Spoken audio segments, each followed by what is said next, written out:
Questions to be answered on today's rundown. Thank you so much for joining us. While you're here, make sure you like and subscribe to our Denver Sports 1043 The Fan YouTube channel. You can find us at Denver Sports 1043 on YouTube, Instagram, and TikTok. If you're watching us live on Facebook or on X, we love you. We appreciate you. Feel free to like, comment, share, subscribe, and turn on those post notifications so that you never miss a moment with us. Plenty to get into today. Want to welcome in friend of the program, Denver sports analyst, host of the Mile High Hockey Podcast, Will Peterson. Will, how you doing, man? I'm great, Richie. How are you, brother?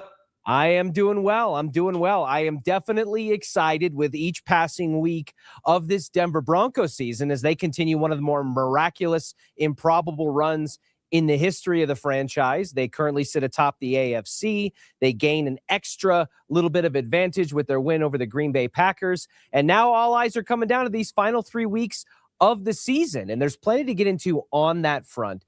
But I want to park it there and maybe zero in on one particular player who accomplished a pretty significant milestone against the Green Bay Packers. And that is Broncos wide receiver Courtland Sutton, who with his performance against Green Bay moves into the top 5 all-time in Broncos receiving leaders, passing Ed McCaffrey and now putting him within striking distance of the likes of Lionel Taylor, Shannon Sharpe, and even closer to the upper echelon of that list with the late, great Demaryius Thomas and Rod Smith.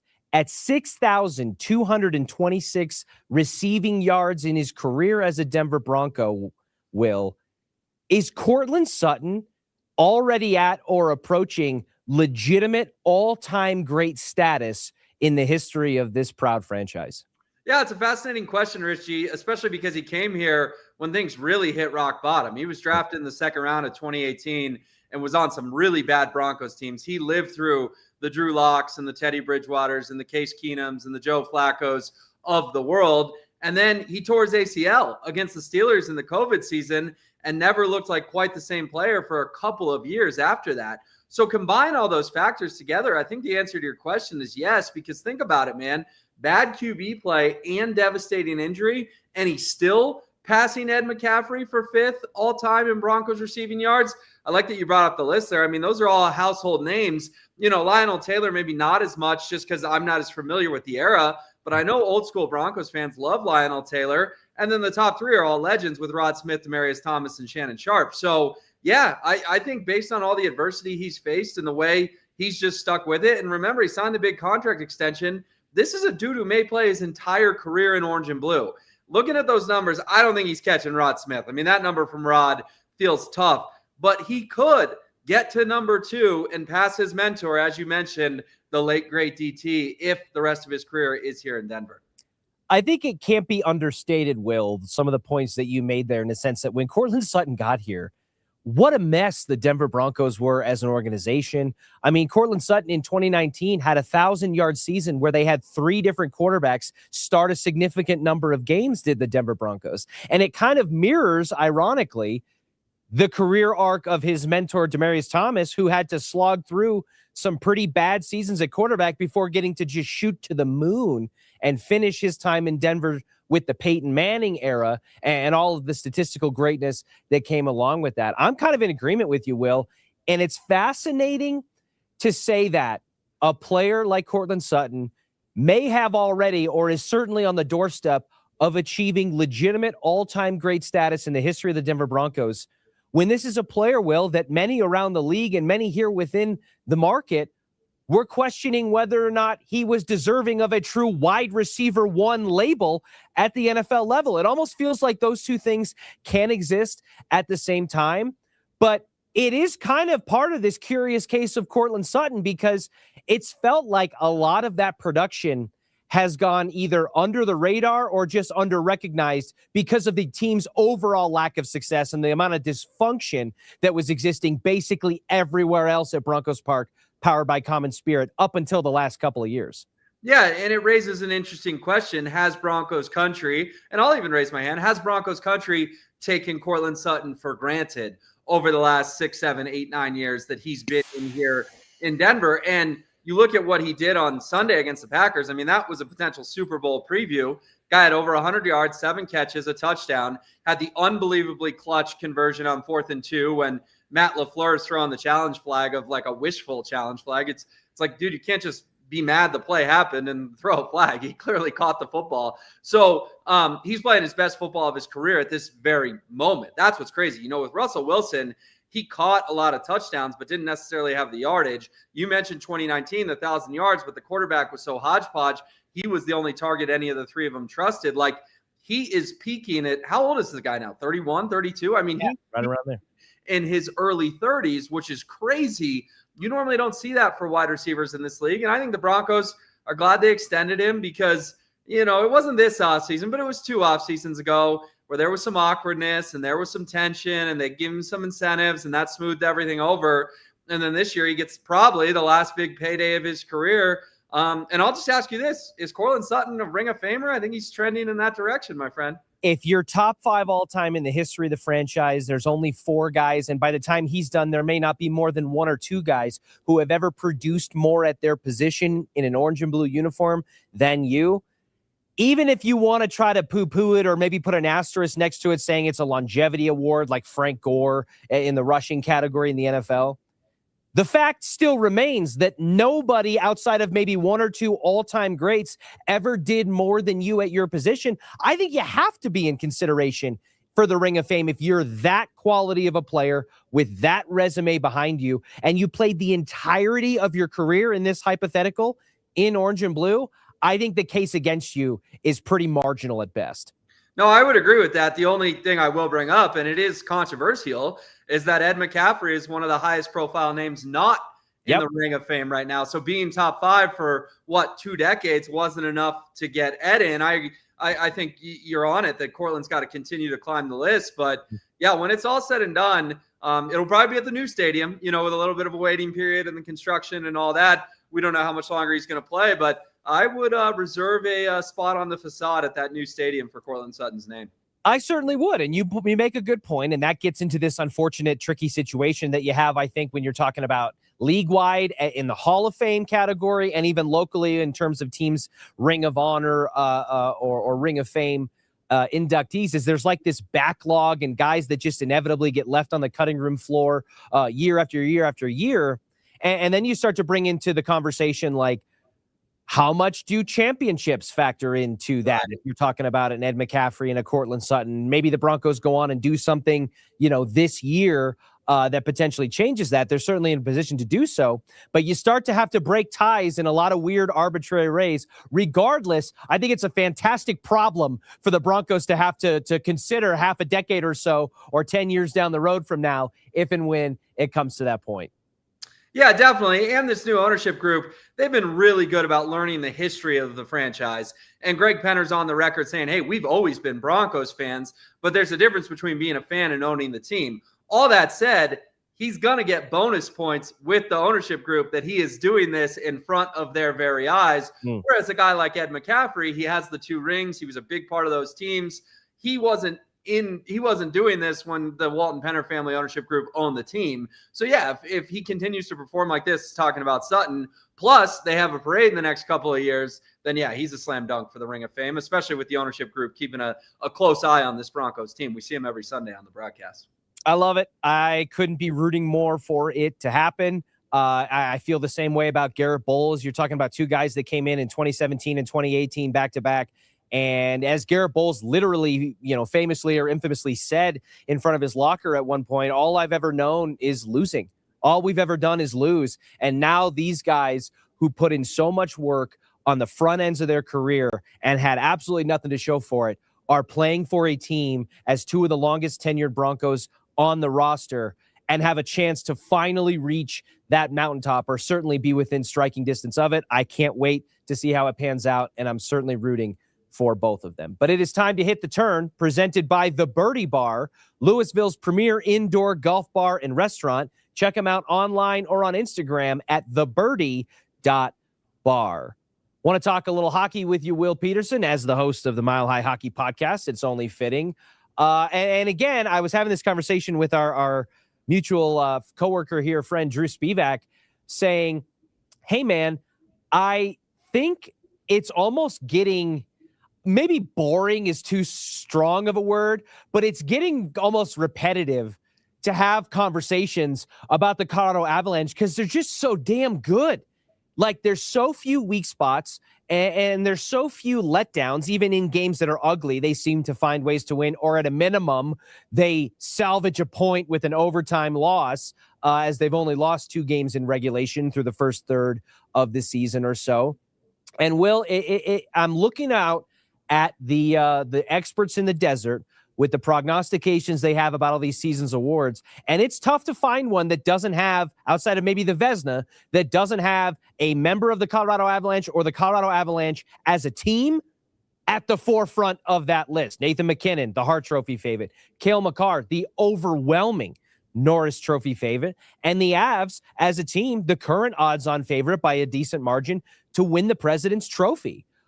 How much of this early season success do you find, one, sustainable to carry over the back 2/3 of a season, which is almost an impossible pace to think about, but they're in position to do it?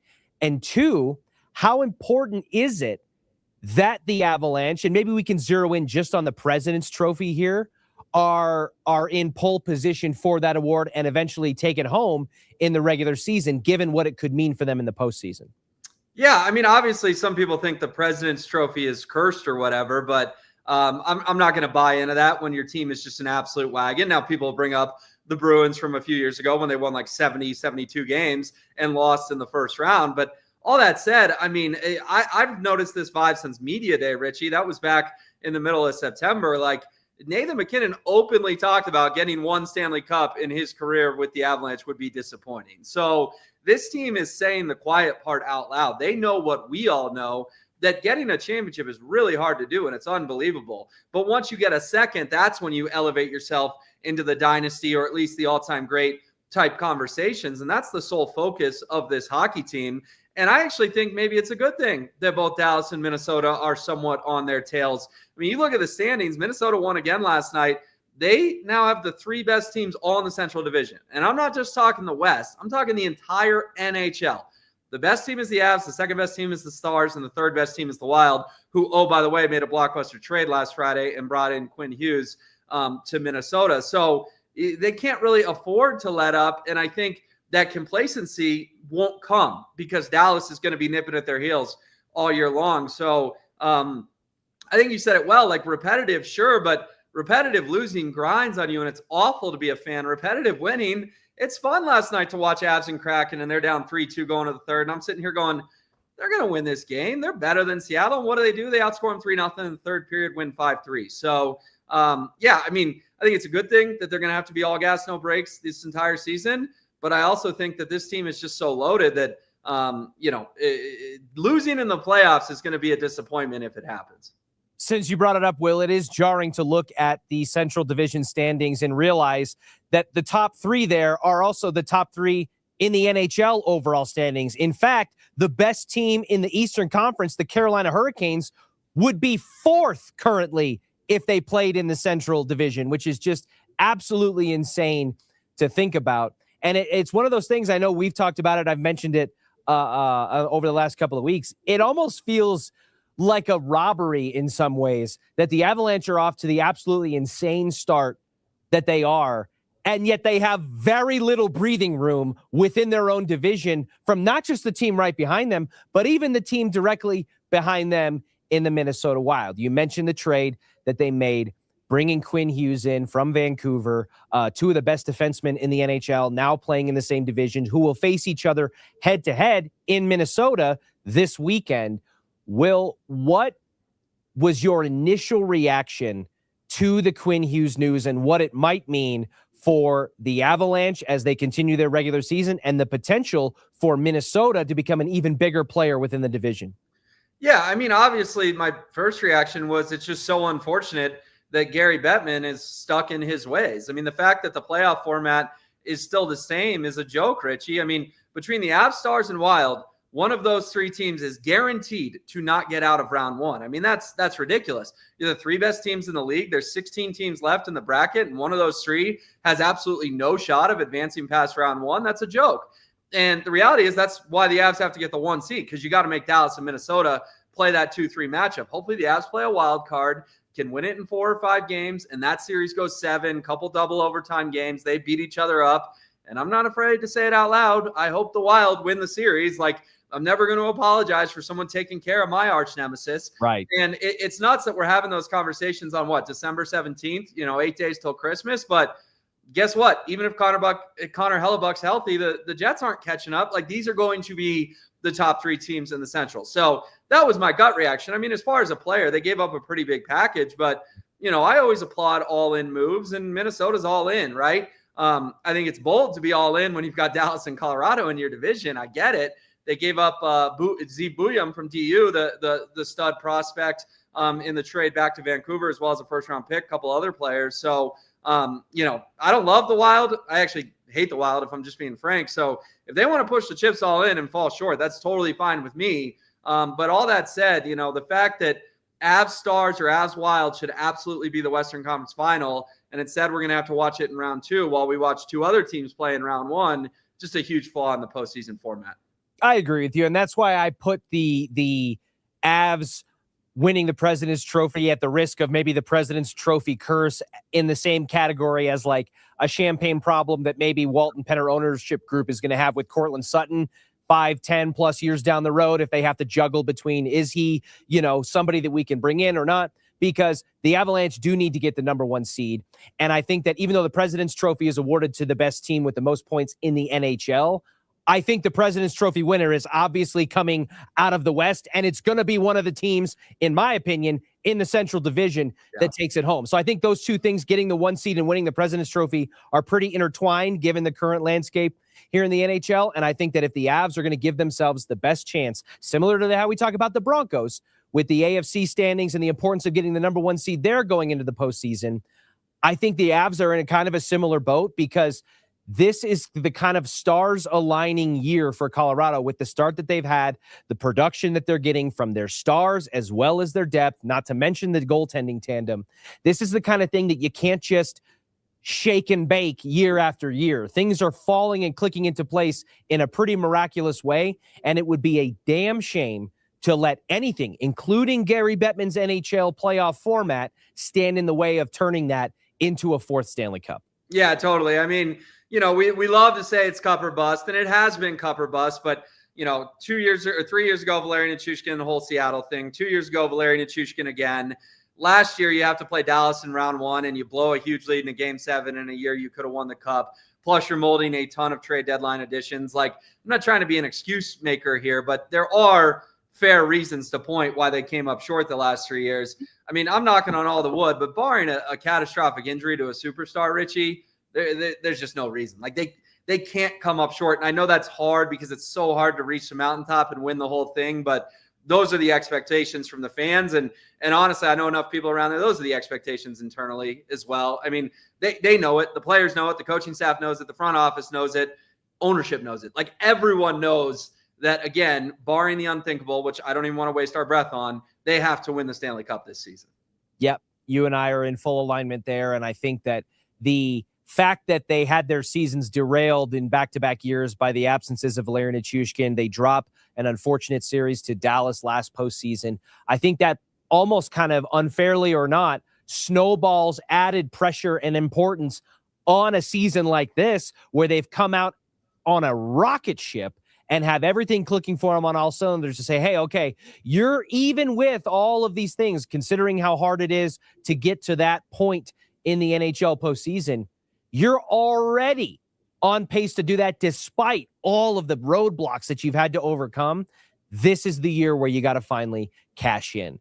Before we sign off, Will, I want to circle back to the Denver Broncos because I almost forgot to ask you the weekly poll question. Okay. Which is, this week it is, in all genuine honesty, are the Denver Broncos currently playing like the best team in the National Football League? They are the top seed in the American Football Conference. They are riding an 11-game win streak, which is, I believe, 3rd currently in franchise history in terms of length, 2nd or 3rd. I think they might only be trailing the 1998 John Elway-led Denver Broncos. And they found ways along that 11-game win streak to win in a variety of different ways, culminating with this win against the Packers, where we maybe saw the best game from Bo Nix as a professional and one of the better games from Sean Payton as a play caller and leader of the offensive unit to complement a pretty great defense. Will, what say you?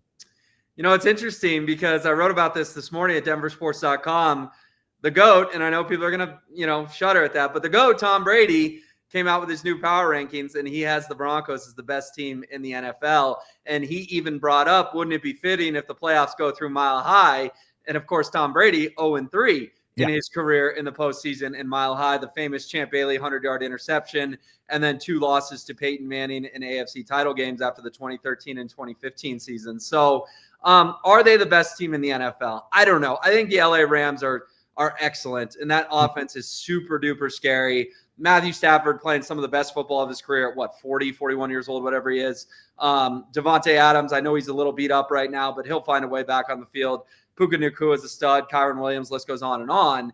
But that said, the Broncos haven't backed down to anyone all year. And when it was 23-14 against the Packers, Richie, I was nervous. I'm not going to lie. And, Pat Surtain has the game-changing pick, unbelievable closing speed, and the Broncos outscored Green Bay 20-3 the rest of the way. So it was a good reminder to even me that, forget the last decade. Because if they were down 9 points the better part of the decade, they were done. They were toast. Yeah. They were cooked. And this team just never flinched, never blinked. So I know we got a long ways to go. But if they somehow end up in Santa Clara against the LA Rams, I can't give you a prediction today, but I can tell you I'll be awful tempted to pick the Broncos in that football game. So as we sit here today, because they have won 11 in a row, I will say by the slimmest of margins, yes, the Denver Broncos are the best team in the NFL. You know what the sad part is, Will, even if somebody disagrees with that, the Broncos are firmly enough in that conversation that it warrants a debate. There's inherently a valid argument for both cases. If you wanted to say the Rams, who I think would be the really only other team, if you're talking about the top team in the NFL, that would give them the most competition. But Will, like you said, the deficit, this team facing a deficit in the not so distant future was almost an impossible reality to think they were going to come back. We're only a few years removed, Will, from home fans leaving a primetime game at the end of regulation before an overtime period. I mean, that's the amount of faith that this team and this fan base this team had garnered from the fan base. And all of that, so much of that has just completely eroded away in the last season and a half. So much of the pain, the angst, the frustration, the feeling of hopelessness and desperation in this factory of sadness, right? The world of suck that Emmanuel Sanders said we're living in is just gone. And it feels like a distant memory at this point because everyone is just so bright-eyed and starstruck, not like the NBA referee in the Houston Rockets game, but starstruck about what could be happening in the not-so-distant future for the Broncos. And even if you want to say that they are not the best team, which I think even if they're not the best, they're playing like the best team right now in a complete sense, I almost don't even care if somebody calls them the best team or not, because what I feel like I have realized about this Broncos squad over the last 3 months as they've won 11 straight games is that there's not a team in the NFL they can't beat. Even if there's a team that might be by any metric or observably better than them, they haven't backed down to anybody, like you said, and they have found ways to snatch victory from the jaws of defeat there. So if the Broncos do secure the number 1 seed and put themselves 2 home playoff games away from a Super Bowl in Santa Clara 10 years after they last hoisted the Lombardi Trophy, and it happens to be against the Los Angeles Rams with one of the best head coaches in the NFL, the likely MVP at quarterback, and a great defense behind them as well with some skill position players to be jealous of, I'm not going to count the Broncos out, and I don't think anybody else should either. No, definitely not. And I mean, they're 12-2. They really could be 14-0. I mean, we can identify 2 obvious plays from the Colts, the leverage penalty and the Chargers, the ball to Sutton down the left sideline that missed his hand by about that much. I mean, they are literally, it's not hyperbole, they are literally 2 plays away from being 14-0. Yeah, they can definitely beat anyone.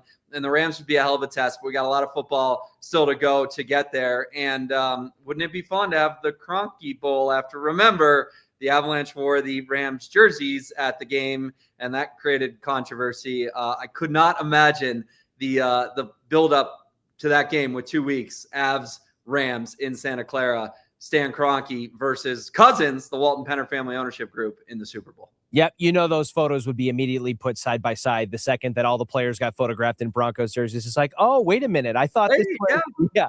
Yep. Awesome. Will, thank you so much for joining us. Appreciate everything you've got going on and that you do for us with the Mile High Hockey Podcast at denversports.com and even on the air at Denver Sports 104.3 The Fan. We will check in with you again very soon.